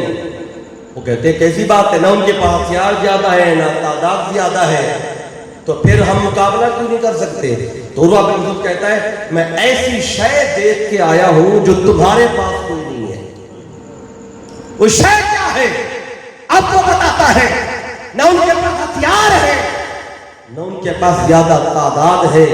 پھر وہ کہتا ہے میں بڑے سے بڑے بادشاہوں کے درباروں میں گیا، کہتا ہے وفدت علی کیسر و کسریٰ والنجاشی واللہ ان رأیت ملکا قط یعظم اصحابہ ما یعظم اصحاب محمد۔ کہتے ہیں میں بڑے بڑے بادشاہوں کے دربار میں گیا، کیسر و کسریٰ کے دربار میں گیا، نجاشی کے دربار میں گیا، لیکن جو ادب مصطفیٰ کے صحابی مصطفیٰ کا کرتے ہیں ویسا ادب دنیا میں کسی بادشاہ کا ہوا ہی نہیں۔ کہتے ہیں میں آنکھوں سے دیکھ کے آیا ہوں جو غلام مصطفیٰ کے ان کے وضو کے پانی کا قطرہ نیچے نہیں گرنے دیتے، وہ مصطفیٰ کے خون کا قطرہ کیسے گرنے دیں گے؟ جو وضو کے پانی کو نہیں نیچے جانے دیتے، وہ لعاب دہن کو نیچے نہیں گرنے دیتے، تو جو اتنا ادب کرتے ہیں تم کیا سمجھتے ہو جب وہ مصطفیٰ تک تمہیں پہنچنے دیں گے تو تم کبھی ان کا مقابلہ کر ہی نہیں سکتے۔ تو یہ وہ جذبہ تھا جو انہوں نے دکھایا، اللہ نے قرآن میں بتایا، مصطفیٰ نے پہنچایا اور غلاموں نے وہ کر کے دکھایا۔ اب یہ وہ شے ہے جسے آقا فرماتے ہیں ما انا علیہ و اصحابی۔ اگر چاہتے ہو تمہیں راہ ملے، چاہتے ہو منزل ملے، تو منزل اس کو ملے گی جو میری راہ پر بھی ہو اور میرے صحابہ کی اس سنت اور اس راہ پر بھی قائم رہے گا، وہی اہل سنت ہوگا۔ اور جو مصطفیٰ کے ادب کو، مصطفیٰ کی تعظیم کو، مصطفیٰ کی توقیر کو اگر کوئی ناجائز سمجھے، نہ وہ سنی ہے نہ وہ سیدھی راہ پر ہے، وہ بندہ خود گمراہ ہے اور راہ گمراہی پر ہے۔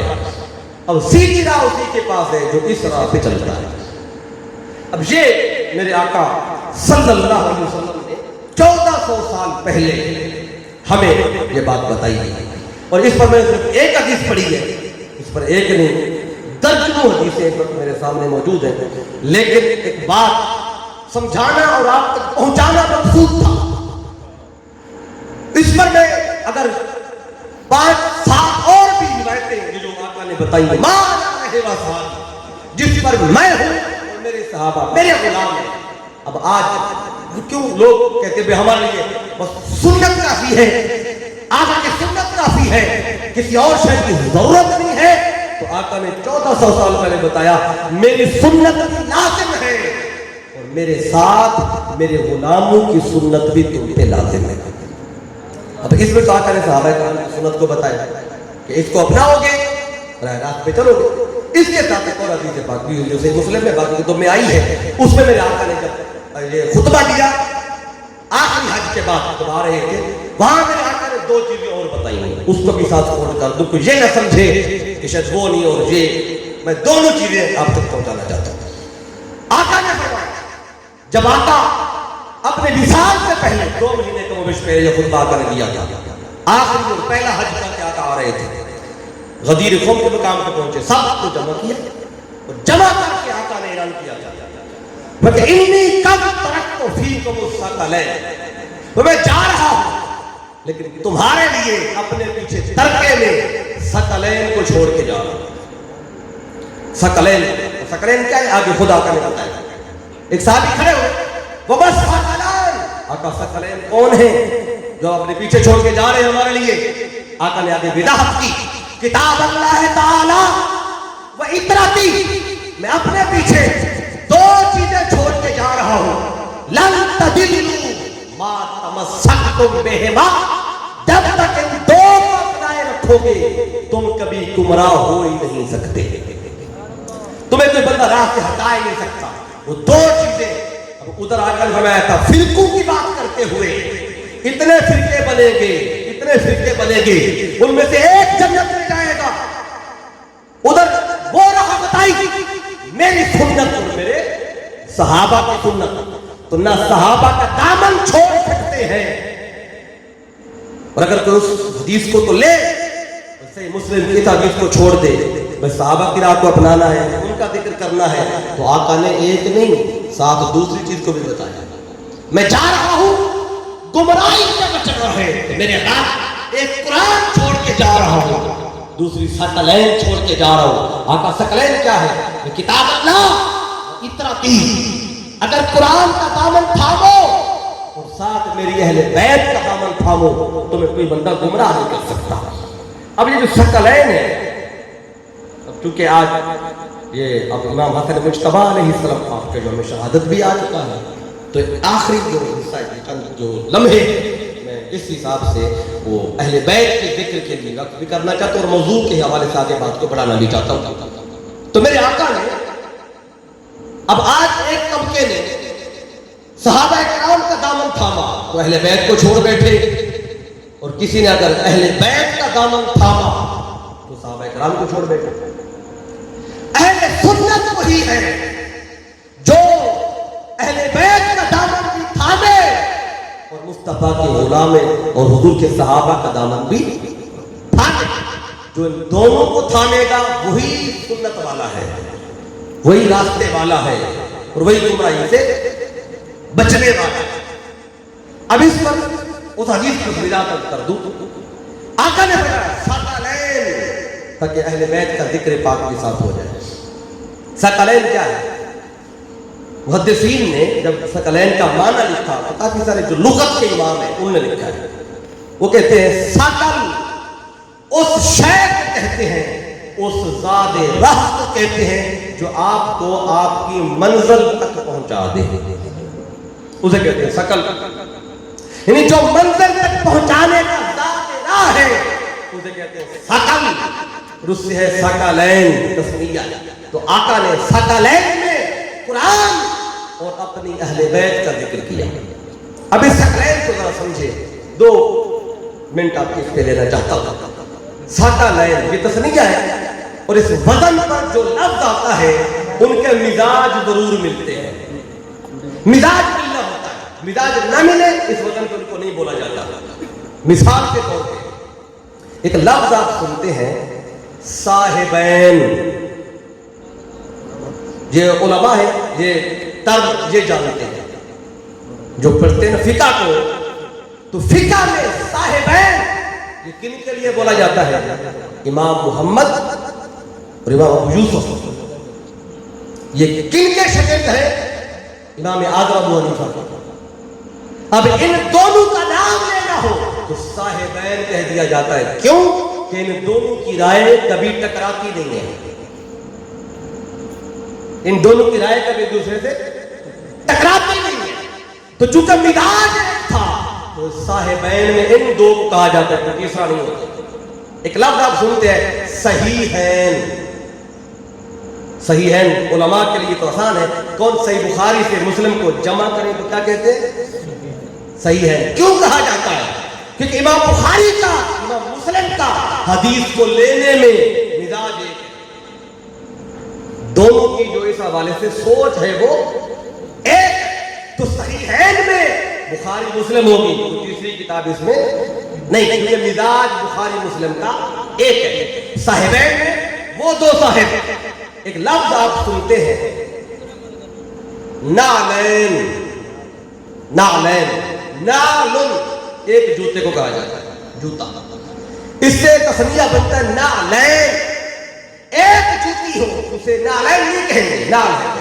نعلین تب بنے گا جب 2 جوتے ہوں گے اور ایک نمبر ہوگا دونوں کا, کمپنی بھی ایک ہی ہوگی, دونوں کا رنگ بھی ایک ہوگا, سائز بھی ایک ہوگا.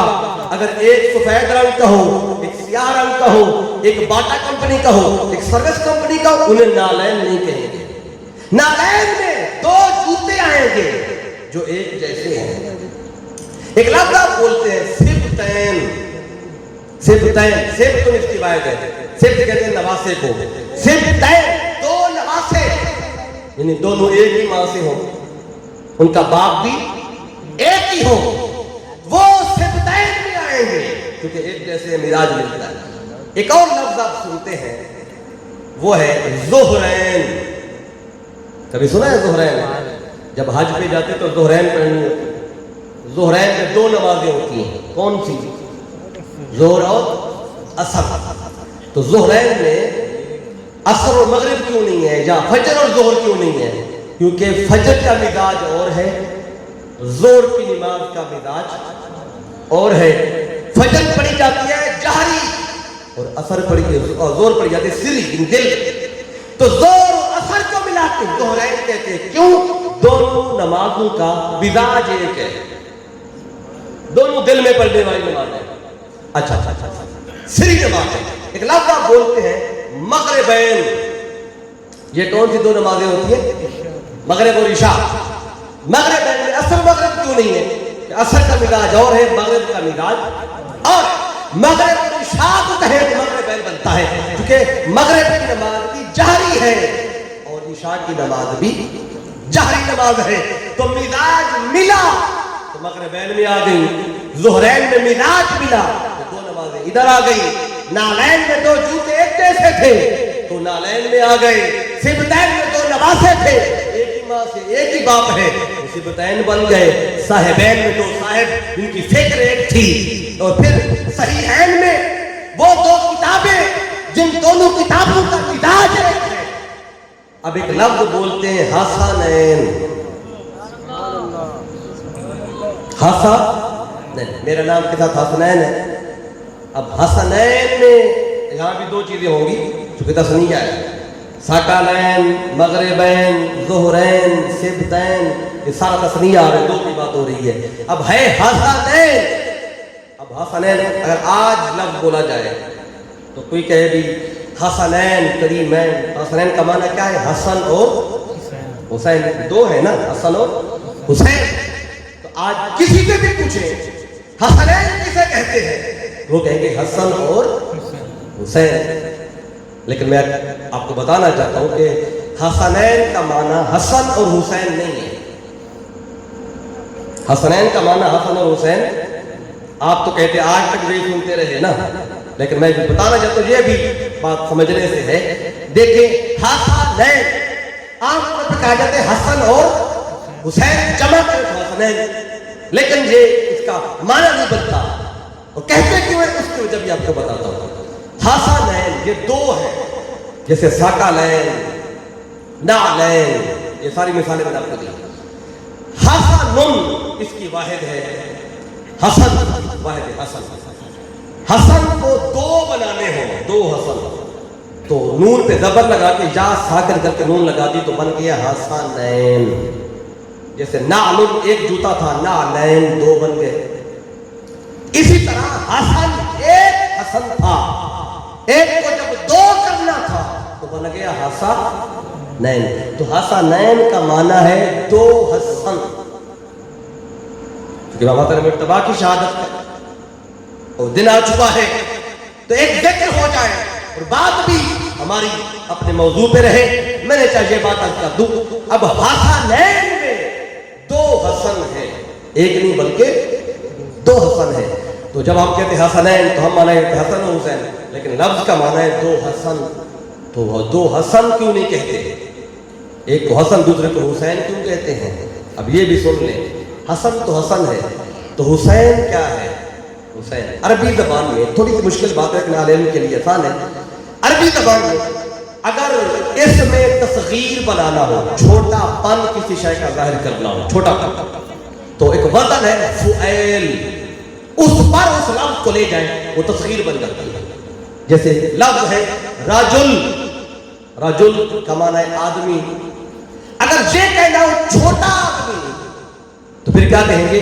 رجل کو فعیل کے وزن پہ لے جائیں گے، بن جائے گا رجیل. فعیل کے وزن پہ آئے گا کیا بنے گا؟ رجیل. تو رجل کا معنی آدمی ہے اور رجیل کا معنی ہے چھوٹا آدمی، چھوٹا بنا جائے گا. ایک لفظ ہے عمر. اب کئی لوگوں کے نام عمر ہوں گے، اگر عمر کو فعیل پہ لے جائیں، تصغیر بنائیں تو کیا بنے گا؟ عمیر. فعیل کے وزن پہ عمیر. عمیر کا معنی کیا ہوگا؟ چھوٹا عمر.